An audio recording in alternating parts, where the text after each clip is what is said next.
62 दिवसाचा बटाटा प्लॉट, 5 फूट 2 ओळीतले अंतर आहे आणि लॅटरलच्या दोन्ही साईडनी 15-15 सेंटीमीटरच्या अंतराने एक एक बटाटा लागवड केलेली आहे. फक्त 1 फूटमध्ये अंतर आहे, बाकी 5 फुटातील अंतर संपूर्ण मेकअप होऊन गेलेलं आहे. कोणता करपा तुम्हाला दिसणार नाही. पानांची ताकद चांगली आहे. एका एका बटाट्याला 3-3, 4-4, 5-5 फुटवे झालेले आहेत. खोडाची ताकद खूप चांगल्यापैकी आहे. थोडी थंडी असल्यामुळे बटाट्याचे पानं कॉपरची कमतरता दाखवते. खाली 4-4, 5-5 फळं एका एका झाडाला लागलेले आहेत.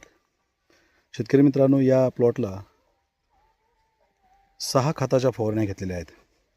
हिरवा तुडतुडा, पांढरी माशी, थ्रिप्स याचं सुरुवातीपासून आपण या प्लॉटला अगदी नियंत्रण व्यवस्थित ठेवलेले आहेत आणि 2 जमिनीतून खताचे डोस दिलेले आहेत. अरुण जाधव मोरवड यांचा हा 2 एकरचा बटाटा प्लॉट आहे.